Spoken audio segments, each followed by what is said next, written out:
isang mundong puno ng modernong teknolohiya at digital na mga impormasyon, minsan atin nang nakakalimutan ang mga kayamanang nakatago sa ating mga tradisyon.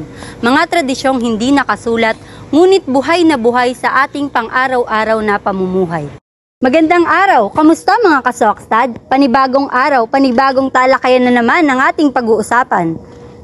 Hindi lingid sa ating kaalaman na tayong mga Pilipino ay lumaki sa samot-saring pamahiin at tradisyon. Kung kaya't ngayong araw, ang ating tatalakayin ay patungkol sa mga Filipino oral tradition. Sama-sama nating alamin at tuklasin ang mga pamanang salitang Pilipino, ang siyang nagpasalin-salin pa sa bawat henerasyon.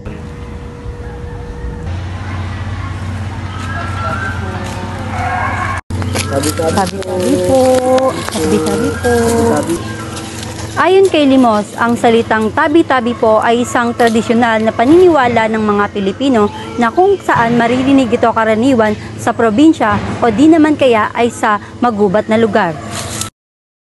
Ito ay sinasambit upang magbigay pasintabi o paggalang sa mga umano'y elemento o espirito na naninirahan sa kalikasan. Ito ay ang paniniwalang mapanatili ang magandang ugnayan sa mga kalikasan at umano'y naninirahan dito.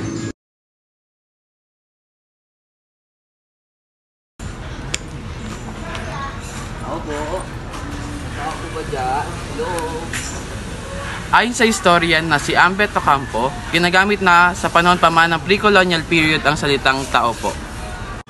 Ito ay ginagamit upang ideklara ang sarili na hindi supernatural creatures dahil sa panahon noon ay uso ang mga aswang, nuno at ang mga engkanto.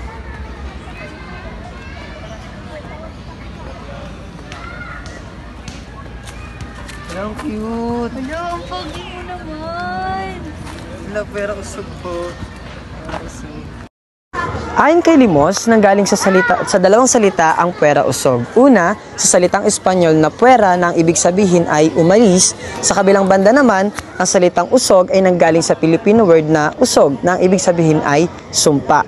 Sinasabi natin ang puwera usog para sabihin na umalis ang sumpa na dala ng mga taong bumabati sa atin na hindi naman natin gaanong kakilala. Karaniwan sa mga biktima nito ay mga walang huwang na bata, nasanggol dahil sa simpleng pagsabi pa lamang na ang cute-cute naman ng baby mo o ang lusog-lusog naman ng baby mo ay maaari na mapagana ang sumpa. Maaari itong magdulot ng pananakit ng tiyan, pagsusuka, mataas na temperatura o lagnat.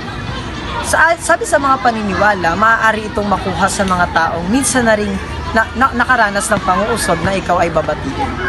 Ayon sa mga paniniwala, maaaring mabaling ang sumpa kung ito ay lalawayan ng taong minsan nang nausog. Uwi na po ako. Lamano po. Ang salitang po at opo at mano po ay isang kilalang kultura ng mga Pilipino na pinaniniwalaan na nagsimula noong pre-colonial period.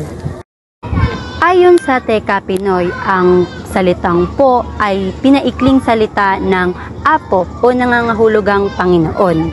O kung kaya kapag ginagamit natin ito, ano po iyon, ito ay nangangahulugang ano apo iyon. Ang po ay katumbas ng pagiging masunurin. At ang opo naman ay nangangahulugan na opo apo o pagsang-ayon. Sa madaling salita, ang po at opo ay ginagamit ng mga Pilipino bilang paggalang, hindi lamang sa nakakatanda, gayon din sa mga bata o kahit kasing edad na hindi kakilala.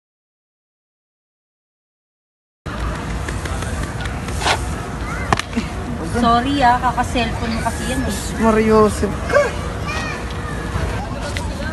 Ang Sus Mariosep, ito ay hango sa tatlong salita: Jesus, Maria at Joseph. Ito ay dala-dala ng mga Kastilang banyaga nang sila ay dumating dito sa Pilipinas noong 333 years nang nakalipas. Kung sa panahon natin ngayon, sa salitang Ingles na oh my God, na ginagamit natin bilang pagpapahayag na tayo ay nagugulat o nabibigla o nabigla, ganoon din ang salitang Sus Mariosep. Dahil sa tagal ng pagpapasakop ng Pilipinas sa mga banyagang Kastila, niyakap na ng mga Pilipino ang mga lingwahe at maging mga kultura ng mga banyaga. At hanggang ngayon ay ginagamit pa rin natin siya. Halimbawa na lang nito ang Sus Mariosep.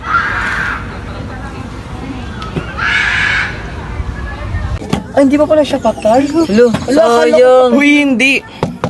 Simbako, kung babalikan natin ang kasaysayan, ang salitang simbako ay hango pa sa mga tradisyon ng mga Pagano. Ang simbako ay isang Visayan or Cebuano phrase na nangangahulugang I will go to church o sa Tagalog na ako ay pupunta sa simbahan. Ito ay para makontra ang mga hindi magandang pangyayari. Bilang kadagdagan, dahil pinaniwalaan nila na ang mga punong kahoy ay may mga tagapagbantay na maaaring magbigay ng swerte at maitaboy ang mga hindi magandang pangyayari.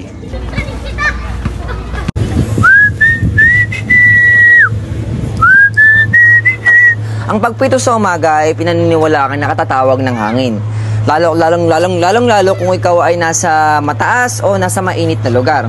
Ngunit, papaano na lamang kung gabi? Pinaniniwala ang pagpito sa gabi ay nakatatawag ng mga negatibong elemento o mga masasamang espiritu. Really? Maraming mga bansa ang may gantong paniniwala. Ngunit magkakaiba lamang ang kanilang mga elementong ipinakikilala. Halimbawa na lang ito sa Hawaii. Sa Hawaii, mayroong tinatawag silang Hokkaipo o mga night marchers. Ang mga night marchers, sila ang mga Asian Hawaiian warriors na nagpapakita tuwing gabi kung sino man ang nagtawag. Sa Mexico naman, sa Mexico, mayroon din tinatawag na lechusa. Ang lechusa, ito ay isang witch na kung saan kayang magbagong anyo bilang isang kwabo. May mga bansa naman dahil sa dulot na panganib ng pagpito sa gabi, ito naman ay pinagbabawal na o ginawa na itong batas. Na kung saan ang pagpito daw sa gabi ay pinaniniwalaang nakatatawag ng demonyo. Halimbawa na lang nito sa bansang Turkey at sa bansang Haiti.